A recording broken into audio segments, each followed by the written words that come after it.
Have you ever faced this issue where you are brainstorming with Claude and it's all going fine up until the point where Claude forgets that all of the output of your brainstorming should be in a markdown and shares this very beautiful interactive JSX file that is completely useless to you because you need a markdown file in order for you to start vibe coding on your favorite IDE.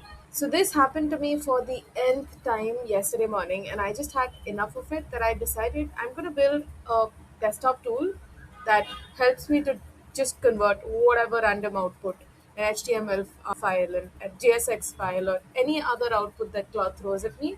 It gives it to me in my preferred Markdown format. So let's say, like, this was the JSX file that Claude created for me mid brainstorming, and instead of wasting tokens on converting this into a mermaid chart, because we all know how tokens are getting crazy expensive nowadays, all I have to do is to install this very lightweight application on my command line, and if I hit enter, it just creates output in the output folder in the same folder structure as an output MD.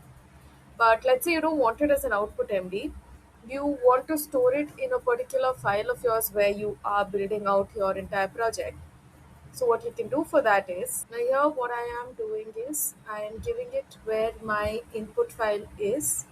This is my input file, and then I'm giving it a hyphen O and giving it the path and the file name where the output file needs to be stored.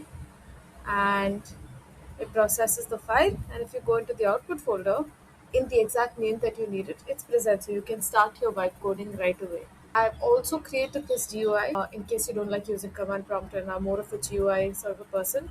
All you need to do is in the folder where you have installed this particular service, this lightweight code, all you need to do is to say npm start. It'll open up this UI for you. I will figure out having a exe file created on top of this as well in the next release, but for now it's an npm start. You go in, drag and drop, it adds your document over here, convert, and you can then export it into whichever folder you want. That's it. That's it. A very simple application. It took me around 180 credits on Coder and 4 to 5 hours to kind of complete the whole thing. It works fully offline, so there's no need for you to waste any more credits on just this very basic sort of a job, right? I do plan to add a few more features to this, but yes, I'm making this open source so that you can download it, install it, see how it works, or if you just want to make fun of it or tell me where I've gotten it all wrong. Happy to hear from you. Happy web coding.